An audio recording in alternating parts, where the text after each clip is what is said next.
Hi, everybody. Welcome back to the Daily Adler podcast. Today we've got Sonya O Keefe with us. She is an accredited Adlerian psychotherapist and supervisor. She received her training from the Adlerian Society and Institute for Individual Psychology in the UK. And I understand that she supports adults, couples, adolescents, families, maybe some group therapy, I think I had Yeah, read. And we're so lucky to have her joining us today. So, Sonya, nice to meet you nice to meet you. It's great. Thanks for having me. from across the pond. Yeah, Um, all the way from Ireland. and so we're always just Unpredictably hot today, Okay, okay, which is yeah. We're always interested to know why Adler. How did you come to learn about Adlerian theories? Maybe how did the passion bud into a full career around it? yeah.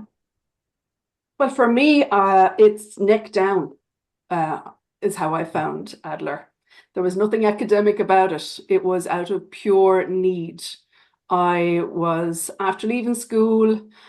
Had went to study science because I loved organic chemistry. I thought all about, where chemicals combine and make something else. And so that's what I went to do. And then I got an A in social science because I partied way too much and had way too much fun and failed my science. So then I got a job working for a pharmaceutical company. And was working there, putting Panadol into boxes, which is just another form of giving people pain relief, which is what I ended Mhm. up doing at the end in psychology, only a different form of pain relief, I think. But when I had my first daughter, I brought her home and I thought, oh my God, she's 29 now. And I thought, I won't swear, but I thought, please don't let me mess this up. And let's get my stuff together. And I better find some therapy right now because life from childhood into teenage years had been quite difficult. I know it's difficult for everybody, but it was difficult. There was a lot of different things going on. And yeah, I said, I better sort this stuff out. So I kind of put out my feelers and, what's around, what's available, found a counselor. They were a bit crap, didn't kind of suit what I wanted. It was like bloodletting and come back next week, I'll take another pint. And I thought this surely isn't fixing anything for me. This isn't healing. And so an aunt and an uncle actually said, look, there's this guy called Vincent Byrne, and he runs an art group, and sure, come along and see what you think. And he was an Adlerian psychotherapist. And so I didn't know what he was talking about. He was talking about beliefs and he was talking about, what my goal was in life. And I was like, what are you? Survive, I suppose. But what we did was we painted how are we right now, and we Mhm. stuck it up on the wall, and everybody just said a piece, and nobody was silent, and everybody just felt. I just felt like I belonged there, and there was such Mhm. a mix of people, every age, every gender, every color. It was like, what is going on? All of these people just, and everybody just sat down and put out whatever they needed to paint. They painted their picture. And I thought, this is a bit weird, but okay, I'll go with it. And Vincent was like long, white, curly hair with a long white beard and like smoked a lot, swore a lot, and just kind of when you'd be talking about your painting, he'd say, oh yeah, yeah, yeah, I can see, yeah, you like to be king of the castle there, do you? And I'm like, what do you mean? I want, no, I don't. This is my trauma for God's sake. And he's like, oh yeah, I see what you're doing. Do you see what you're doing? And talking about like mistaken beliefs. And I'd come home and I'd say to my husband, I'm feeling a bit better. And he'd say, Mhm. oh, what was he talking about? And I'd say, I actually don't know what he's talking about. I really had not a clue. It was completely and utterly neck down. I hadn't a clue what he was talking about. He was talking about, mistaken beliefs and goal directed, but it was all about what we painted. What Mhm. do you, so say like a picture there, like a tree or something, and he'd say, what do you need to ground yourself this week? I'm like, Mhm. all right, okay. Okay, that I can do. Or he'd say, okay, you seem to be up in the air a little bit there now. So, what would you need to, get the energy going? What do you need to Mhm. fire up? And it was just, okay, so step by step by step. And then eventually, I'd say maybe 2 years into going to art therapy, I used to see him then privately to kind of go, I know there's something here. I don't know quite what it is, but it's making sense and I'm feeling better. So it was completely and utterly neck down. And then he started talking about this guy Adler. And I was like, yeah, well, I'm not really interested in that. I'm, busy minding my child and, trying to, survive. And then I started slowly reading a little bit. And then I thought, okay, maybe I will study. But there wasn't any course running in Ireland. So I did a 2-year cert in just counselling.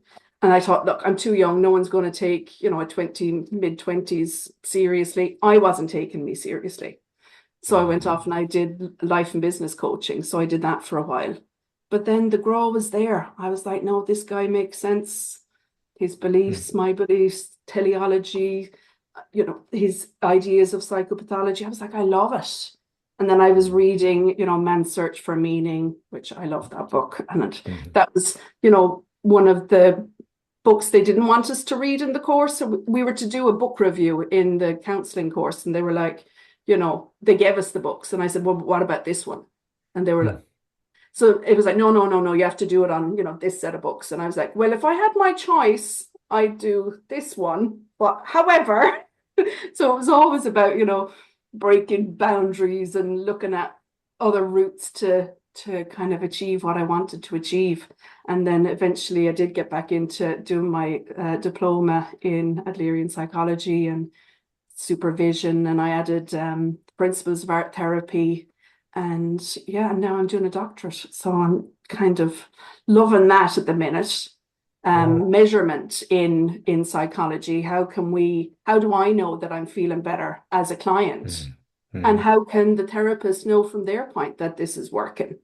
Because there isn't any, oh, my gut tells me I'm feeling a bit better. And then, a week later, I'm feeling a bit shite again.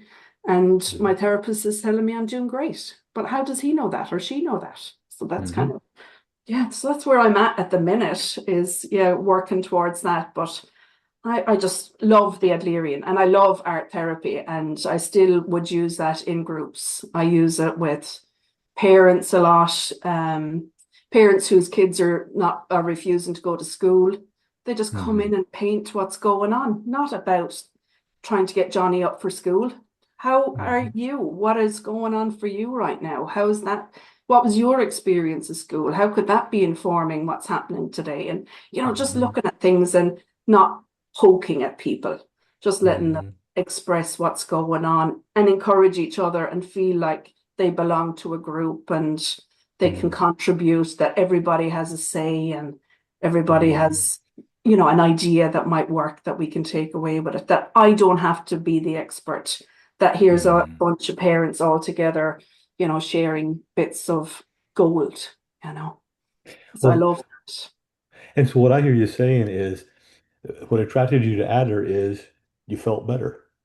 I felt Uh, better. but you couldn't figure out why you felt better. And I've had Not, clients tell me that. They say, like, I don't know what's happened, but yeah, I feel lighter. I feel yeah, not as heavy as when I came in earlier. It sounds like you have a similar experience then. absolutely. Yeah. Because I had all of these mistaken ideas and mistaken beliefs of who I hmm was and how the world was, and they didn't make any sense to anybody else. But when hmm I was sitting in amongst other people, we were making a bit of common sense. So it was just, oh, okay, maybe that's not working anymore. Okay, I better try this. And courage to try something different. And hmm the encouragement of this group to go ahead and do that, and to be able Yeah. to say, well, I made a arse of that, and but I'll try something a bit different the next time and maybe hmm tweak it and try it like that. Yeah. But There's hmm definitely, courage in a group. yeah, You there can is be courage, and the courageous courage and even to just to talk about your picture. And I think even just putting it up on the wall, it's not me, it's over there. You can have a hmm little bit of a more abstract look at it. Yeah, kind of And what I distance love, yourself. Yeah. yeah, it's distance hmm yourself, and then other people have their opinions of it. That hmm I love that. You ever look at a painting and then somebody talks about it or explains it, and the hmm whole painting changes right before in front of you. hmm hmm Because, oh yeah, now it makes sense what it is. Mm, mm, And then you can be curious about it. It's as if this, or, what was that piece about? Or, it's just about being curious about people and what they painted and how they do it. And then, mm, pulling a few threads and thinking, okay, what's going on there? Is there something, that could change, could be a little bit better, you know, Yeah. but it Am is I am about I that can I take a guess that you're doing some art therapy in your current work? as much as I can, when I can. Yeah, I love it.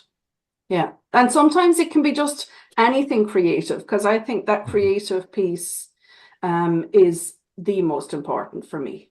That, even if I have a flip chart sheet and a couple of markers, that I can say mhm, to someone, scribble something up there. I don't know, I'm not sure what you're talking about. Just give us a look. And they say, oh, I don't know what to do. And it's like, yeah, it doesn't have to be anything, a few lines and a few squiggles, and let's work it out.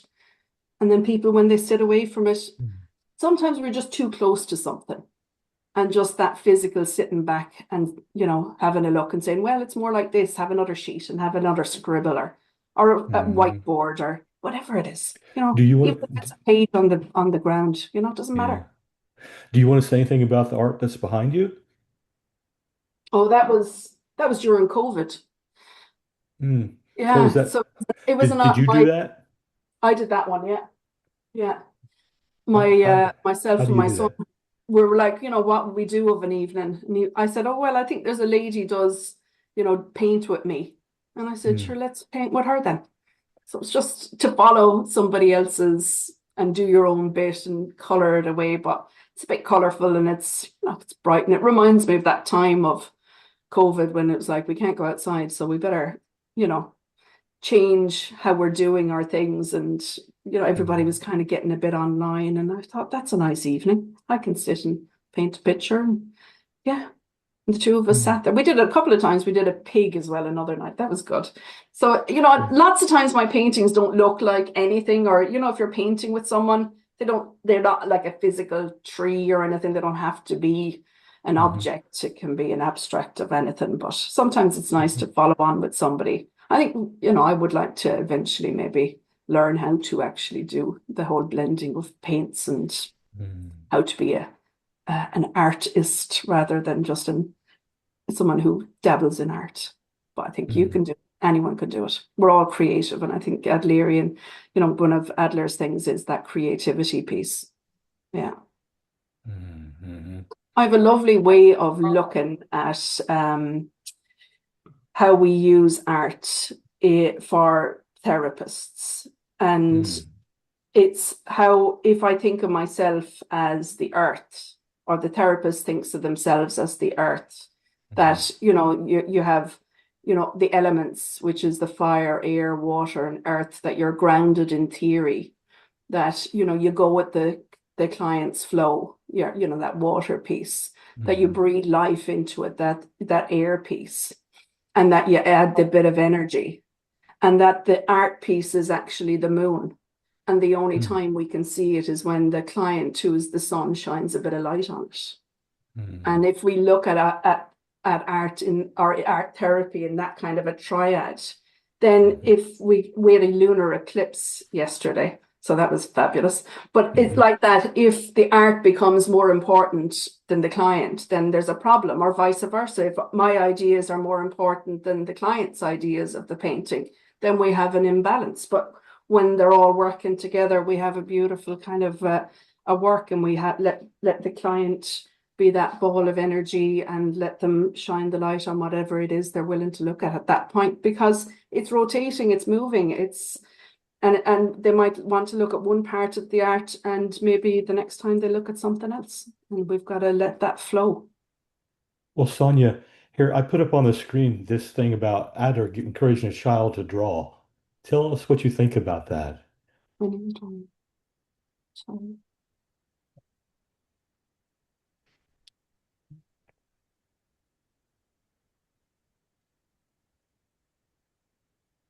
Exactly. We can Is always that what just you're saying? exactly make Yeah, your mark, any mark. yeah, Yeah, because we're all making a mark. And I think even when we were, that we were, was it Tim was talking about invisibility? yes. And Hmm, just to allow somebody to make their mark. hmm, Right. you know, let people make a mark, make, their part. And I think I have very few rules or whatever when we're in a group, but one of the rules is that everybody paints and everybody says something, because I think that allows people to be in the room, Yeah, and belong. I think people think they have to have an art skill to be able to do it, but they don't, do they? Not at all. I actually say it's better that you don't make a show of us. Uh, I think it's better we have a sense of humor. That's yeah, about it. Yeah. yeah, for sure. Yeah. Yeah. How do you Because feel about the more formal, like house tree person assessments? Have you ever done any of those, or do you think that those yeah. are, yeah? Yeah, no, I don't know. I think it's what the client like. We can have a guess of what we think it is. It's like an early memory or anything. We're just having a guess, but we're guessing from our information and our knowledge and our study. But if the client says that's what it is, okay, that's where they're going with it. That's fine. I can have a hypothesis.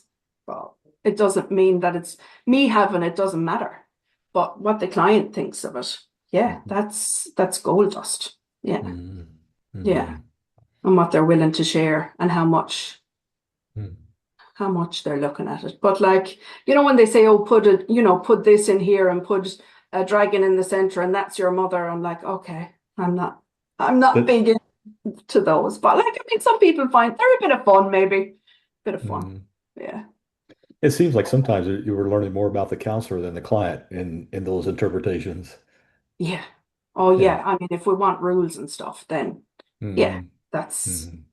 and therefore, this is what, this is how you view men are and women are, and, And and we need I to, think that's a strength of Adlerian theory, like what you're saying is it's just whatever the client gives us, we're going to accept, right? exactly. Yeah, Yeah. yeah. Yeah. It may have mistaken ideas, and they're the stuff that we kind of go, okay, I see it, because we're seeing it from that point of view, from the Adlerian lens. But it's not even the only lens, but it works for me. And if it works for the clients who are sitting in front of me, and not for every one of them either.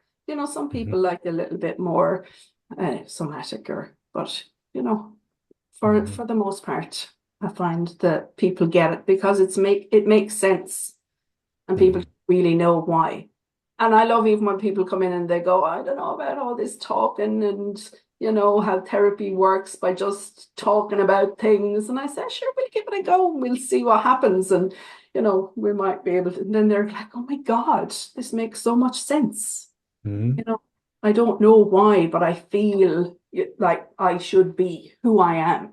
And I think that's beautiful. If you feel like I am who I should be. I mean, and I think that's what happened for me. I felt that I am now the person I should have been if I didn't have the sticky bit. It's like, that's worth anything. And if Adlerian therapy can give us that, then beautiful. Yeah. It's interesting how some clients are really set on understanding some sort of why, being able to point the direction, like, okay, this is why I'm feeling better now, right? Or I changed this thing about myself. And some people just are allowed to just let it be, right? I don't need to understand sense. I'm just okay with the outcome. Yeah. Or what was that about? Or what, that I love those what's that going, what's going on? What did you do? My husband sometimes says, it's all a bit voodoo, isn't it?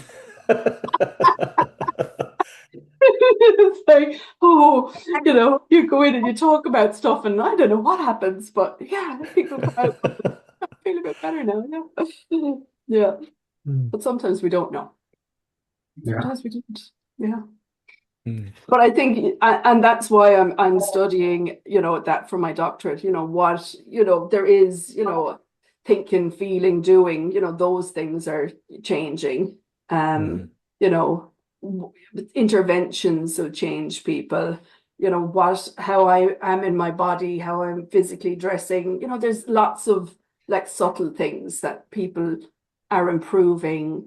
Even having the courage is improving things, encouraging other people, not only just themselves, and moving from, a more useless style of living to a more useful style, that contribution piece.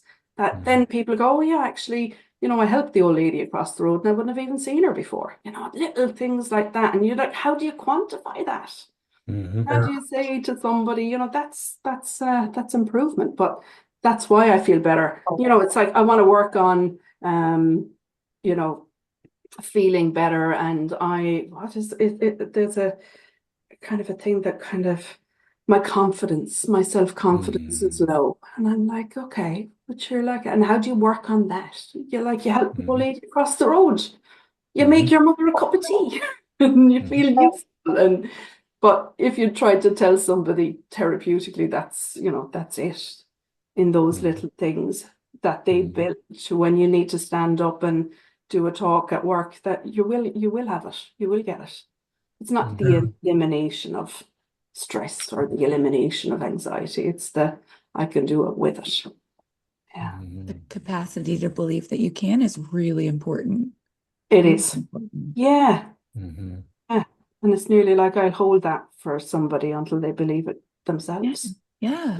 Yeah. And that's powerful because people need that person. And Yeah. Adler says meaning matters with others. And I really find that to be true. Mm-hmm. Our own Absolutely. meaning is so subjective that it really matters when other people are involved.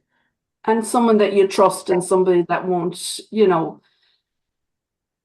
lie to you. Yeah. That'll say it. That'll see it. The spitting in the soup bit. That can be a little bit awkward or difficult or showing somebody, and then it's like, no, you can still do that, but you won't do it with the same comfort the next time. Yeah, that's right.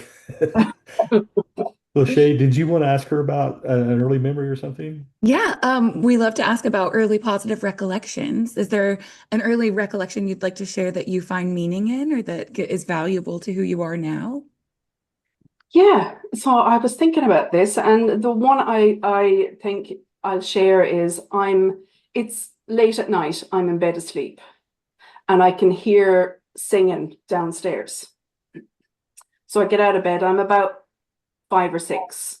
Okay. And I have an older brother, he's about a year older, and he's in the other room. So I wake him up because I'm not going to do it on my own. Mm-hmm. So I wake him up and I was like, come on, they're singing downstairs. And he's like, no, we're going to get in trouble. And I'm like, oh no, come on. Because psychologically I'm an eldest, even though he is older. And so he sits on the top step and I go down a step and I'm like, come on. And I'm listening.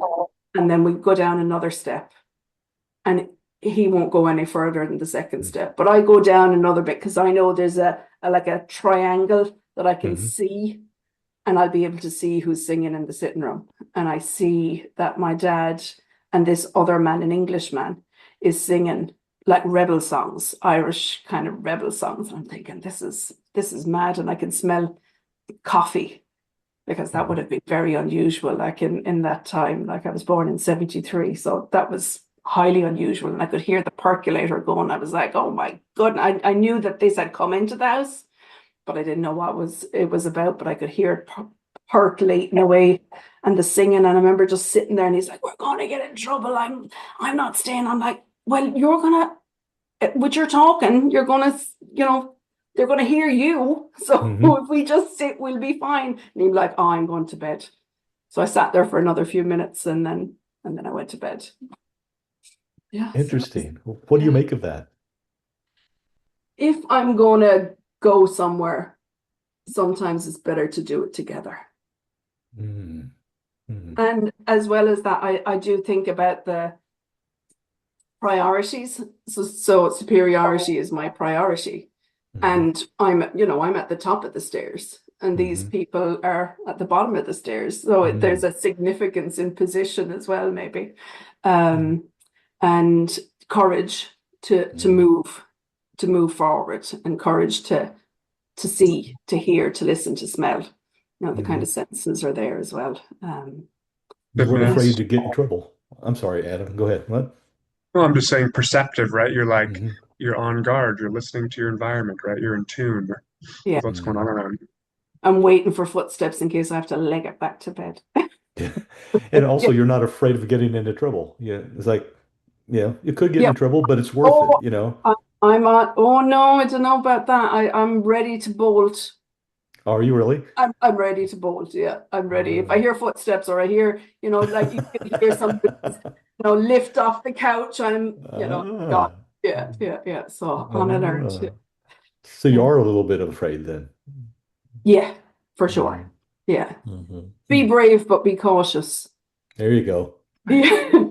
That makes sense. Yeah. Yeah. That's a neat story. Yeah. And I think it fits with, even coming here today. It's like, okay, you need to be brave, but, we'll see. Mhm. It might be fun and has Yeah, been fun. yeah. Yeah. Yeah. Bye. We enjoy it. Yeah. No, it's great. Yeah. Okay. Um, anywhere anybody can find you. Read more about what you're doing, maybe seek your services. If you're doing supervision, maybe fly under your They wing. can email me. I'm not in private practice, only for supervision, is the only private practice I do. So the majority of my people are actually, they're in apprenticeship. So if you're studying to do plumbing or electricians or welding or any of the apprenticeships, so I'd say 99% men, I see, of kind of 18 to late 20s, early 30s. That's a good kind of cohort. But I do see people privately for supervision. Yeah. But there's probably an email. I can give you an email if that's interested. Yeah, if anybody's Welcome to interested. even just say it. Or just to chat on email. I have no problem chatting. Okay. Okay. What Yeah. is your email so we can put it Oh, in yeah. there? So it's SonyaOK3@gmail.com. Sonia. Awesome. Okay, good. Yeah. Now The we'll OK. now OK. we can advertise you. Yeah, Mhm. don't. No, it's fine. I'm only joking. Oh, Yeah. well, I love your sense of humor. You're just so much fun. I could see why people feel better at just being with you. I know I do. I didn't feel bad to begin with, but I feel better Oh, just that's interacting with you. It's fun. I enjoy it. I think people are more comfortable quickly if it's fun. And I think Hmm. you said it in one of them that, people learn quicker when they're Hmm. playing, Yeah. so Yes. if it's fun, then you're going to get it a whole lot quicker. And when you meet people, and I'm meeting these like young men and they're rattled, like they're going to the counselor. It's like, oh my Hmm. God. And then I meet them and I go, well, how are you? Look at you brave out. And they're like, oh, okay. And then we have a little walk while we're chatting and like, do you get your tea and do you get your cup of coffee or do you have, nothing to eat or, whatever it is, just to make somebody a little bit more, this is everyday normal stuff. And we're just going to be Yes. talking about your stuff, which is absolutely perfectly normal stuff, as difficult Yes. as it may be for you. It's okay. Yes. Definitely. Yeah. Awesome.